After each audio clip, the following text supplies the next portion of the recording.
ஸ்டோரிக்குள்ள போக போறோம். இன்னைக்கு நம்மளோட வீடியோல எதை பத்தி பார்க்க போறோம்னா வின்லேண்ட் சாகா அப்படின்ற செம ஆக்ஷன் பிளஸ் அட்வென்ச்சர், ரொம்பவே சோகம் சந்தோஷம் அது மட்டும் இல்லங்க, வெறித்தனம் கலந்த ஒரு அருமையான அட்வென்ச்சரஸான ஒரு அனிமி சீரிஸ் தான் இன்னைக்கு நம்மளோட வீடியோல பார்க்க போறோம். சோ இதுக்கு முன்னாடி நம்மளோட சேனல் குக்கிலக்கே நீங்க சப்ஸ்கிரைப் பண்ணாம இருக்கீங்கன்னா மறக்காம சப்ஸ்கிரைப் பண்ணிடுங்க. பக்கத்துல இருக்க பெல் ஐக்கனையும் பிரஸ் பண்ணிடுங்க. உங்களுக்கு இந்த வீடியோ கண்டிப்பா பிடிக்கும்னு நம்பிக்கையில சொல்றேன். மறக்காம ஒரு லைக்கை போட்டு விட்டீங்கன்னா எங்களுக்கு ரொம்பவே ஹாப்பியா இருக்கும். So welcome to bye bye. Last சாப்டர்ல என்ன நடந்துச்சுன்னா, நம்மளுடைய டூரிஸ் ஃப்ளோக்கி எங்க கூட சேர்ந்து நீ சண்டை போடு அப்படின்னு சொல்லி கூப்பிட்டு ஆஸ்கிலட் அப்படின்ற ஒரு பைரேட்டட் வாரியர் கிட்ட போயிட்டு நீங்க தோர்ஸ கொல்லணும் அப்படின்னு சொல்லி இன்னொரு டீலையும் பேசிடுறாருங்க. ஒரு ஃப்ரெண்டுக்கே ஒரு துரோகம் பண்றேன்னு சூழ்நிலையில இருக்காரு. அதுக்கு என்ன காரணம்? அது மட்டும் இல்லங்க, ஃப்ளோக்கி என்ன பண்றானா தோர்ஸ கொல்லணும் அப்படின்னு சொல்லிட்டு ஆஸ்கிலட் கிட்ட ரொம்பவே நெக்கலாவும் பேசுறாங்க. நான் உனக்கு நீ கேக்குற மாதிரி அதிகமாலாம் காசு தர முடியாது அப்படின்னு சொல்லி ரொம்ப கோவமாவும் நடந்துக்கிறான். சோ ஆனா நம்மளுடைய ஆஸ்கிலட் எதை பத்தியும் கவலைப்படல, ரொம்ப கூலாவும் காமாவும் நடந்துக்கிறான். ஆஸ்கிலட் என்ன சொல்றானா, தோர்ஸ் கொல்லணும்னா நீ எனக்கு எக்ஸ்ட்ரா 5 கோல்டு காயின் கொடுக்கணும், அது மட்டும் இல்ல அங்க இருக்க பெண்கள் பொருள் எல்லாமே எங்களுக்கு தான் சொந்தம் அப்படின்ற மாதிரி சொல்றாங்க. சோ அப்படி சொல்றப்போ அங்க இருந்த ஃப்ளோக்கிக்கு செம கடுப்பாவது. அவன் உடனே நம்மளுடைய ஆஸ்கிலாட் கிட்ட சண்டை போடுற மாதிரி வரான். சோ அப்படி வரும்போது அங்க இருக்க ஒரு ஆஸ்கிலாடியோட பெஸ்ட் ஃப்ரெண்ட் என்னுடைய குறி மிஸ் ஆயிடுச்சு அப்படின்னு சொல்லி டைரக்டா ஒரு ஈட்டியை தூக்கி அடிக்கிறாங்க ஃப்ளோக்கி முன்னாடியே. அந்த டைம்ல தான் நம்மளுடைய ஃப்ளோக்கிக்கு தெரியுது அவன் குறியெல்லாம் மிஸ் பண்ணல, வேணும்னே அடிச்சிருக்கான் அப்படின்னு சொல்லிட்டு ஆஸ்கிலோடைய பட பார்க்க கோமாளி மாதிரி இருந்தாலும் ரொம்ப பலசாலிங்க அப்படின்றத ஃப்ளோக்கி புரிஞ்சுக்கிறாங்க. அவன் என்ன பண்றானா, சரி நீ கேக்குற எல்லாத்தையுமே நான் கொடுக்கறேன், சொன்ன வேலையை கரெக்டா முடிச்சிட்டு வா அப்படின்ற மாதிரி சொல்றாரு. சோ நம்ம ஆஸ்கிலோடைய பெஸ்ட் ஃப்ரெண்டோட பேரு போஜரான்ங்க. உண்மையிலே சொல்றேன், இந்த கேரக்டர் ஞாபகம் வச்சுக்கோங்க, ரொம்ப சூப்பரான அமேசிங் கேரக்டருங்க. இவனும் சீரியஸா சொல்றேன், இவனுடைய கேரக்டருடைய கடைசி சீன்ஸ் உங்களுக்கு ரொம்பவே பிடிச்சிருக்கும். Trust me. அப்பதாங்க நம்மளுடைய ஃப்ளோக்கி என்ன பண்றானா, அந்த ஈட்டியை எடுக்கலான்னு போய் பாக்குறான். அந்த இடத்துல அவனுடைய வாரியரை அடிச்சு கொன்னு புதைச்சி வச்சிருக்காங்க. அந்த அளவுக்கு ஒரு மாசான ஆளுங்க தான் இந்த ஆஸ்கிலாடுடைய வாரியர்ஸ். ஆஸ்கிலாட் என்ன பண்றானா, எல்லாரும் வாங்க நம்ம இன்னைக்கு வேலை இருக்கு, வேலையை செய்ய போலாம் அப்படின்னு சொல்லி ரொம்ப ஹாப்பியாவே கூப்பிட்டுக்கிட்டு சண்டைக்கு ரெடி ஆகுறாங்க. இதே சமயத்துல போருக்காக எல்லாருமே ரெடி ஆகிட்டு எல்லாருமே நம்ம தோர்ஃபினுடைய அக்கா மேல ஜொல்ல ஊத்திக்கிட்டு எல்லாருமே நான் இந்த போர் முடிச்சிட்டு வரும்போது நீயும் நானும் கல்யாணம் பண்ணிக்கலாமா அப்படின்னு ஒவ்வொருத்தரும் வந்து கேட்டுட்டு போறாங்க. இதெல்லாம் பார்க்கவே ரொம்ப ஃபன்னா இருந்தாலுமே உண்மையிலேயே தோர்ஃபினுடைய பொண்ணு தான் இருக்கிறதுல அழகானவ போல. அதனாலதான் எல்லாருமே அவளே தேடி தேடி வந்து பேசிக்கிட்டு இருக்காங்க போல. சோ இந்த சமயத்துல ஊர் மக்கள் எல்லாருமே சந்தோஷமா அனுப்பி விடுறாங்க. நீங்க எல்லாருமே போருக்கு போங்க அப்படின்னு சொல்லிட்டு அங்க இருக்க ஒவ்வொரு பெண்களும் என்னுடைய லவ்வருமே இந்த போர்ல போய் ரொம்ப சூப்பரா பார்ட்டிசிபேட் பண்ண போறான் அப்படின்னு சொல்லி ரொம்ப ஆசையா பாக்குறாங்க. அதே மாதிரி ஒவ்வொருத்தருடைய மனைவிகளுமே என்னுடைய ஹஸ்பண்ட் பத்திரமா வரணும் அப்படின்னு சொல்லி ரொம்ப அக்கறையோடவே அனுப்புறாங்க. சோ போருக்காக இவங்க எல்லாருமே சந்தோஷமா வெற்றியோட திரும்ப போறோம் அப்படின்ற ஒரு நினைப்போடவே போயிட்டு இருக்காங்க. சோ இந்த சமயத்துல நம்மளுடைய தோரிஸ் என்ன பண்றாருன்னா, தோர்ஃபினை கடைசியான போகிறதுக்கு முன்னாடி பாத்துட்டு போலாமே அப்படின்னு சொல்லி தோர்ஃபினை தேடுறாரு. ஆனா தோர்ஃபின் கண்ணிலேயே படலங்க. சோ தோர்ஸுக்கு ஒண்ணு தெரிஞ்சிச்சு, தோர்ஃபின் நம்ம மேல செம கோவத்துல இருக்கான், நம்ம மேல கோச்சிக்கிட்டு தான் நம்ம போகும்போது கூட நம்மள பார்க்க வரல அப்படின்னு நினைக்கிறாங்க. சோ இந்த டைம்ல ஹெல்கா என்ன பண்றாருன்னா, கடைசியா நம்மளுடைய தோரிஸ பாக்குறாங்க. சோ நம்மளுடைய ஹெல்காக்கு தெரியும் ஆல்ரெடி தோரிஸ் சொன்ன மாதிரி அவர் திரும்பி வருவாரா மாட்டாரா அப்படின்றது கூட அவங்களுக்கு தெரியாது. ஆனாலும் அவங்க தோரிஸ ரொம்பவே மலை போல நம்பிட்டு இருக்காங்க. சோ தோரிஸ் என்ன பண்றாருன்னா 5 பேரை ஒரு பக்கத்துல துடுப்பு போட வைக்கிறாரு. 5 பேருக்கு இணையா ஒரே சைடுல இருந்து இவரு துடுப்பு போட்டுக்கிட்டு போய்கிட்டு இருக்காருங்க. எல்லாருமே டயர்ட் ஆகுறாங்க. ஆனா தோர்ஸ் சுத்தமா டயர்டே ஆகல. கடலுடைய நடுவுல போய் நிக்கிறாங்க. இதுக்கப்புறம் நீங்க துடுப்பு போட தேவையில்ல, நம்ம கடலோட பாய்மரத்திலேயே போயிடலாம் அப்படின்னு சொல்லிட்டு பாய்மரத்தை விரிக்க ஆரம்பிக்கிறாங்க. சோ இந்த சமயத்துல நம்மளுடைய தோர்ஃபின் என்ன ஆகுறானா, ரெஸ்டும் வருதுன்னு சொல்லிட்டு கப்பல்லே ஒளிஞ்சிருந்திருக்கான் போல வெளியே வந்து கடலை பாக்குறான். ஒரே சந்தோஷம். இந்த இடத்துல அவங்க அப்பா நீ ஏன்டா இங்க வந்த அப்படின்னு சொல்லிட்டு என்னோட பையன் என்ன மாதிரிதானே இருப்பானே அப்படின்னு சொல்லி ஒரு அழகான சிரிப்போட புன்னகையோட அங்க இருந்து போறாங்க. சோ இந்த சமயத்துல ஆஸ்கிலாட் கரெக்டா பொறி வச்சு எப்படியாவது தோர்ஸ போட்டு தள்ளிடணும் முடிவு பண்ணி அதுக்கேத்த பிளான்ஸையும் பண்ணிக்கிட்டு இருக்காங்க. சோ ராத்திரி ஆகுது. ராத்திரி ஃபுல்லா இவங்க பயணம் பண்றாங்க. அந்த சமயத்துல நம்மளுடைய தோர்ஃபின் தோர்ஸோட மடியிலேயே அழகா படுத்து தூங்கிட்டு இருக்காங்க. சோ இந்த சமயத்துல அங்க இருந்த ஒரு வாரியர் நம்மளுடைய ஹீரோட அப்பா தோர்ஸ் கிட்ட, என்கிட்ட ஏதாவது ஒரு கதை சொல்லுங்களேன், நீங்க எப்படி வாரியர்ஸ் எல்லாம் கொன்னீங்களா, நானும் அந்த மாதிரி ஒரு சூப்பரான வாரியர்ஸ் எல்லாம் கொன்னு ஒரு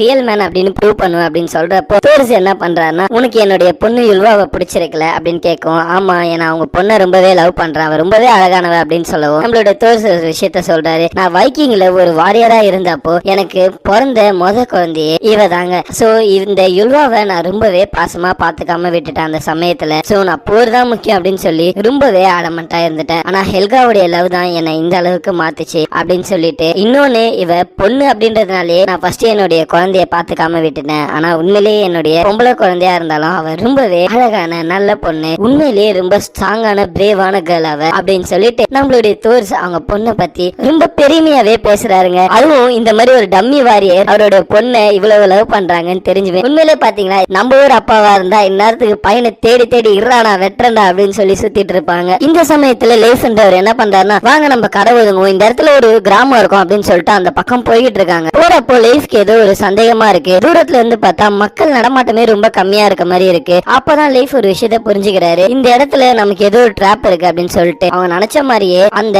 சுத்தி இருக்க மேல நிறையவே ட்ராப் இருக்குங்க. என்ன பண்றாங்கன்னா, நிறைய பீப்புள் நிறைய உடஞ்சு போன மரங்கள் பாறைகள் எல்லாம் போட்டு அவங்களுடைய ஒரு ஷிப்பை முழுக்க டேமேஜ் பண்ண பாத்துட்டாங்க. சோ நம்மளுடைய தோர்ஸ் என்ன பண்றாருன்னா, தோர்ஃபினை காப்பாத்திட்டு அவங்களுடைய காமராட்சியும் காப்பாத்துறாங்க. சோ இப்ப என்ன ஆயிடுதுன்னா, இவங்க ஒரு சின்ன பாறைகளோட விளிம்புல அவங்களோட கப்பலை கொண்டு போறாங்க. சோ இப்ப விளிம்ப அவங்க அடைச்சதுனால வெளியே போக முடியாம மாட்டிக்கிட்டாங்க. முன் வழியா போயிடலாம் அப்படின்னு சொல்லி யோசிக்கிறப்போ அங்கதாங்க ஒரு பிரச்சனையா ஆரம்பிக்குது. என்ன தெரியுமா, முன் வழியில ஆஸ்கலாட் அவனுடைய போர் கப்பல்ல வந்துகிட்டு இருக்கான். மேல இருந்து பார்த்தா ஏகப்பட்ட பேரு வில்ல எடுத்து இவங்களை அடிச்சு கொல்லணும் அப்படின்னு சொல்லி பிளான் பண்ணி வில்லோட நின்னுட்டு இருக்காங்க. சோ இப்ப வேற வழியே இல்ல, நம்மளுடைய தோர்ஸ் என்ன பண்றாருன்னா, தோர்ஃபின் கிட்ட அவன் ஆசையா எடுத்து பார்த்த அந்த டிராகரை கொடுக்கறாரு. என்ன சொல்றாருன்னா, தோர்ஃபின் இந்தா இதை நீ வச்சுக்கோ, ஆனா இதை நீ உன்னோட ப்ரொடெக்ஷனுக்கு மட்டும்தான் யூஸ் பண்ணணும், இதை நீ நார்மலா தேவையில்லாம பயன்படுத்தவே கூடாது, ஒண்ணு மட்டும் ஞாபகம் வச்சுக்கோ, இத உன்னோட ப்ரொடெக்ஷனுக்கு மட்டுமே யூஸ் பண்ணணும்னு 1க்கு 2 முறை சொல்லிட்டு அதை அவன் கையில கொடுக்கறாருங்க. அந்த சமயத்துல நம்ம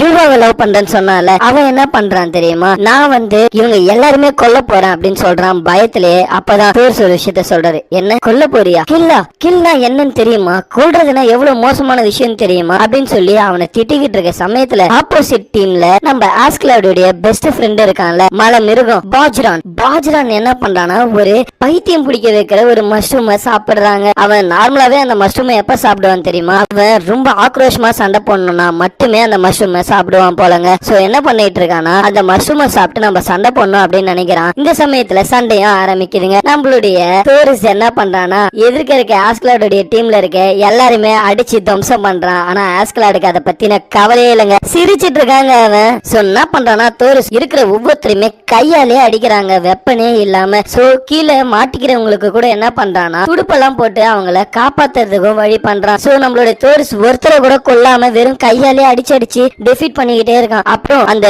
போஜ்ரான் இருக்கான்ல, அவன் மஷ்ரூமை சாப்பிட்டால. சோ இப்ப அவனுக்கு பைத்தியம் பிடிச்சிருச்சு. அவன் கூட இருக்கிறவங்க கூட பார்க்காம எல்லாருமே அடிச்சு துவம்சம் பண்ண ஆரம்பிக்கிறான். சோ அவன் துவம்சம் பண்ணும் போது அவனையும் நம்மளுடைய தோரிஸ் என்ன பண்றானா, கொஞ்சம் கூட ஒரு த்ரெட்டாவே பார்க்காம செம்ம அடி அடிக்கிறாங்க, வெறும் கையாலேயே, எந்த ஒரு வெப்பன்ஸுமே யூஸ் பண்ணாம. நம்மளுடைய தோர்ஸ் கிட்ட வெப்பன் இருந்தாலும் அவன் வெப்பன்ஸை யூஸ் பண்ணவே இல்லை. Theirs is enough to kill everyone அப்படின்ற சிச்சுவேஷன் அங்க இருந்துகிட்டே இருக்குங்க. இன்னொரு கப்பல்ல இருந்து நிறைய பேரு ஒரு படையை திரட்டிட்டு வந்து அகைன் இவங்க கப்பல்ல இருக்க மக்கள் எல்லாரையும் கொல்லணும்னு சொல்லி பிளான் பண்றப்போ போஜ்ரானியை நம்மளுடைய தோரிஸ் அடிச்ச உடனே ஆஸ்கலாடுக்கு ஒண்ணுமே புரியல. என்னது போஜ்ரான இவன் அடிச்சுட்டானா, போஜ்ரான் எவ்வளவு ஸ்ட்ராங்கான வாரியர் அப்படின்ற மாதிரி நினைச்சிட்டு இருக்கான். அப்ப தோரிஸ் மேல இருந்து கீழே இறங்கி எகிரி குதிச்சு ஒரு என்ட்ரியை கொடுப்பான் பாருங்க, வேற லெவல் மாசுங்க. அங்க அவன் ஒவ்வொருத்தரையும் டிஃபீட் பண்ணி ஒவ்வொருத்தரையும் காப்பாற்றவும் செய்யறான். அதுதான் தோரிஸுடைய நல்ல மனசுன்னு சொல்லலாம். சோ இந்த சமயத்துல ஆஸ்கலாடுக்கு ஓ மை காட் நம்ம ஒரு டஃப்பான காம்படிஷனுக்குள்ள இறங்க போறோம் அப்படின்னு நினைக்கிறான். அப்பதான் தோரிஸ் ஒன்னு கேக்குறான், ஏ ஆஸ்கலாட் நீ நானும் டேல் பட்டுக்கலாமா, நம்ம சிங்கிள்ஸ் செய்யலாமா அப்படின்னு கேட்கவும் நம்மளுடைய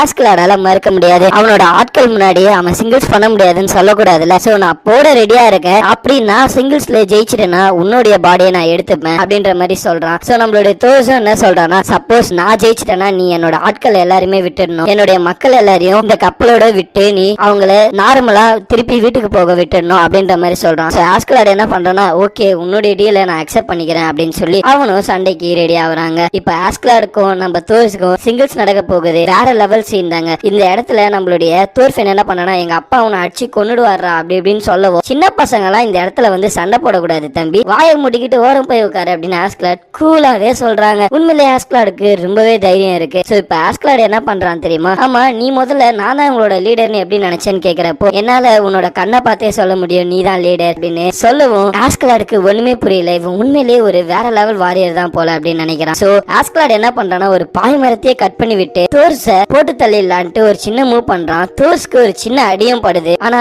தோர்ஸ் அதை பத்தி ரொம்ப பெருசா கேரும் பண்ணிக்கவே இல்லைங்க. ரீசன் ஏன் தெரியுமா, தோர்ஸ் செமையா சண்டை போடுறான். ஆஸ்கலாட் என்னதான் சூப்பர் வாரியரா இருந்தாலுமே தோர்ஸ் கிட்ட நிக்கவே முடியாதுங்க. தோர்ஸ் செம அடி அடிக்கிறான். தோர்ஸுடைய ஒவ்வொரு அடி இடி மாதிரி இருக்கவும் என்னதான் ஆஸ்கலாட் அவனுடைய கத்தியை யூஸ் யூஸ் பண்ணாலுமே அவனுடைய கத்தி வச்சு அவனால ஈவன் பிளாக் கூட பண்ண முடியல. ஏன்னா அவனோட ஒவ்வொரு அடியும் அவ்வளவு பவர்ஃபுல்லா இருக்கு. பிளாக் பண்ணும்போது வைப்ரேஷன்லயே ஆஸ்கலாட் வலி தாங்க முடியாம துடிக்கிற மாதிரி கஷ்டப்படுறான். சோ இந்த ஃபைட் ரொம்ப லாங்கா இருக்கு. வேற லெவல் சண்டை போட்டுட்டு இருக்காரு நம்ம தோரிஸ். கடைசியில என்ன பண்றான்னா தோரிஸ் ஆஸ்கலாட்டோட கழுத்திலே கத்தி வச்சு நான் ஜெயிச்சுட்டேன், அவ்வளவுதான் முடிஞ்சிருச்சு அப்படின்னு சொல்லுவோம். நீ இப்ப உன்னோட ஃப்ரெண்ட்ஸை கூட்டிக்கிட்டு போ அப்படின்ற மாதிரி சொல்றான். அப்பதான் ஆஸ்கலாட் சொல்றான், ஆமா நான் இந்த டியூல் எல்லாம் கவலைப்படுவேன் நீ நினைச்சு பாத்தியா என்ன? நான் நினைச்சா என் மேல இருக்க என்னுடைய போமென்ஸை வச்சு உன்னை எல்லாருமே கொல்ல முடியும், இங்கே கொல்ல முடியும் அப்படின்னு சொல்லவும் நம்மளுடைய தோர்ஸ் டே ஆஸ்கலாட் நான் உன்னை கொன்னுடுவேன்டா அப்படின்னு சொல்லுவோம். எங்க நீ கொல்லு பார்க்கலாம், எனக்கு தெரியும் நீ இந்த ஹோல் ஆர்மியை விட பவர்ஃபுல் அப்படின்னு சொல்லிட்டு இருந்தாலுமே நான் சொல்றேன் உன்னால யாருமே கொல்ல முடியாது. நான் ஒத்துக்கிறேன் நீ உண்மையிலேயே ரொம்ப ஸ்ட்ராங்கான வாரியர் தான் தோர்ஸ், ஆனா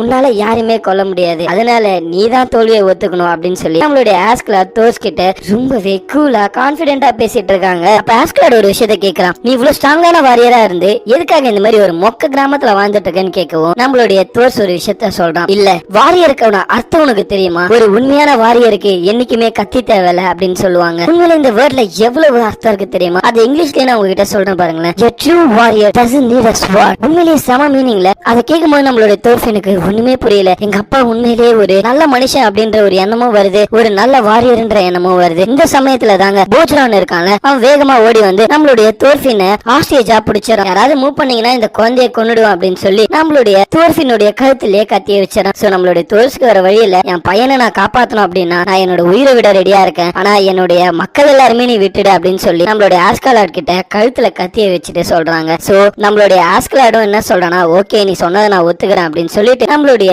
தோர்ஸ் மேல ஏகப்பட்ட போவை விட்டு தோர்ஸ் அங்கேயே கொன்னுடுறாங்க. சோ தோர்ஸுடைய மரணம் உண்மையிலேயே ரொம்ப வீர மரணமா தாங்க இருக்கும். சோ ரீசன் தெரியுமா சொல்றேன், அவரோட பையனை மட்டும் காப்பாத்துறதுக்காக இல்ல, அந்த கப்பல்ல இருக்க ஒவ்வொரு காமரேட்ஸை காப்பாத்துறதுக்காக இவர் அவரோட உயிரை விட்டுருக்காரு. உண்மையிலேயே ஒரு வீரமான மரணம். அவர் என்ன சொல்றாருன்னா, இந்த டியூல்ல நான் தானே ஜெயிச்சிருக்கேன், சோ நான் சொன்ன மாதிரி என்னோட மக்கள் எல்லாம் நீ விட்டே ஆகணும் அப்படின்னு சொல்லவும் எல்லாருமே நம்ம ஆஸ்கலாட் சொன்ன மாதிரியே விட்டுடுறாங்க. சோ நம்மளுடைய தோர்ஃபினுக்கு அழுகையா இருக்கு, என்னுடைய அப்பா என் கண்ணு முன்னாடியே இறந்துட்டாரு, எங்க அப்பாவை இப்படி கொன்னுட்டானே அப்படின்னு சொல்லிட்டு. சோ நம்மளுடைய தோர்ஃபின் மட்டும் இல்லங்க, தோர்ஃபினோட காமரேட்ஸ் கூட ரொம்ப கடுப்பாகி ஆஸ்கலாட் கூட சண்டை போடணும் அப்படின்னு நினைக்கிறாங்க. ஆனா ஆஸ்கலாட் கிட்ட நிக்க முடியுமா? ஆஸ்கலாட் அவங்க எல்லாம் கையாலே அடிச்சு செம்மையா டெஃபீட் பண்ணிடுறாங்க. சோ என்ன சொல்றாருன்னா நம்மளுடைய ஆஸ்கலாட், முதல்ல நீங்க உங்க உயிரை காப்பாத்திக்கிட்டு போங்க, நீங்க எல்லாருமே தோர்ஸ்க்கு நன்றி கடன் பட்டவங்க, அவரால மட்டும்தான் நீங்க இப்ப உயிரோட இருக்கீங்க அப்படின்னு சொல்லி மிரட்டுறாருங்க. அது மட்டும் இல்லங்க, அவர் இன்னொரு விஷயத்த சொல்றாரு, இங்க பாருங்க உங்களுக்காக உயிர் கொடுத்த இந்த மனுஷன் சாதாரணமான மனுஷன் கிடையாது, உங்களை மாதிரியான 100 பேரை விட அவரோட உயிர் ரொம்ப மதிப்பானது, அவர் உங்களுக்காக உயிரை விட்டுருக்காருன்னா அதுக்கு முதல்ல மரியாதை கொடுக்க கத்துக்கோங்க அப்படின்னு சொல்லி ஆஸ்கலாட் மிரட்ட செய்யறாருங்க. ஆனா ஆஸ்கலாட் உண்மையிலேயே அவர் சொன்ன அந்த வாக்க காப்பாத்தி அவங்க மொத்த பேரையுமே அனுப்பி விடுறாங்க. நம்மளுடைய தோர்ஃபின்ஸ்க்கு ஒண்ணுமே புரியல, எங்க அப்பா இறந்துட்டாரா அப்படின்னு சொல்லிட்டு, ஆனா எங்க அப்பாவுடைய இறப்புக்கு நான் கண்டிப்பா பழி வாங்கியே தருவேன் அப்படின்னு சொல்லி கோபத்துல கொந்தளிச்சுக்கிட்டு இருக்காங்க. சோ நம்மளுடைய தோர்ஃபின் என்ன பண்ணிருக்கான் தெரியுமா, எனிமியோடைய அந்த கப்பல்ல ஏறி பயணம் பண்ண ஆரம்பிச்சுட்டான். அதுவும் அவங்க அப்பாவோட கப்பல் ஒண்ணுத்த எனிமிஸ் எடுத்துட்டு போயிட்டு இருப்பாங்க, ஏன்னா அவங்க 2 கப்பல்ல வந்தாங்கல்ல. சோ அந்த கப்பலையே நம்மளோட தோர்ஃபின் ஒளிஞ்சுக்கிட்டு அங்கேயே வந்துடுறான். சோ நம்ம ஆஸ்கலாடோடைய வாரியர்ஸ் எல்லாருமே இது தோர்ஸோடைய குழந்தை தானே, இவனை நம்ம இங்கேயே கொன்னுடலாம், இந்த பையன்கிட்ட ஒரு சின்ன டிராகர் இருக்கு, நம்ம இந்த பையனை இங்கே கொன்னுட்டா நமக்கு எந்த ஒரு பிரச்சனையுமே இல்ல அப்படின்ற மாதிரி சொல்றாங்க. நம்மளோட ஆஸ்கலாட் என்ன சொல்றாங்க தெரியுமா, வேணாம் அவன் அந்த ஷிப்லயே இருக்கட்டும், அங்கே இருந்து சாப்பாடு தண்ணி இல்லாம அவனே செத்து போயிடுவான், நம்ம அவனை பத்தி கவலைப்பட்டுக்க வேணாம் அப்படின்னு சொல்லிட்டு அவங்களுடைய பயணத்தை நோக்கி போக ஆரம்பிக்கிறான். யோசிச்சு பாருங்க கைஸ், இவ்வளவு அழகான ஃபேமிலி, இதை விட்டுட்டு அவங்க அப்பாவோட சாவுக்காக பழி வாங்கணும் அப்படின்னு நினைக்கிற அவனுடைய பையனுடைய கருத்துல எந்த ஒரு தவறுமே இல்ல நமக்கு தோணினாலுமே, அவங்க அப்பாவுடைய ஒரே ஒரு ஆசை என்னோட பையன் கத்தியை எடுக்க கூடாதுன்னு, ஆனா அத அவனுடைய பையன் தோர்ஃபின் காப்பாத்தல. சோ இப்போ ஆஸ்கலாட கொல்லணுன்ற ஒரே ஒரு வெறியோட போய்கிட்டு இருக்கான். அவன் உண்மையிலேயே கொல்லுவானா மாட்டானா, அதுதாங்க உண்மையிலேயே இந்த ஹோல் கதையோடைய கான்செப்ட். சோ பண்ணுவானா மாட்டானா அப்படின்றத நீங்க தெரிஞ்சுக்கணும்னா மறக்காம நம்ம சேனல் குக்கிலேயே சப்ஸ்கிரைப் பண்ணிடுங்க, பக்கத்துல இருக்க பெல் ஐகானையும் பிரஸ் பண்ணிடுங்க. சோ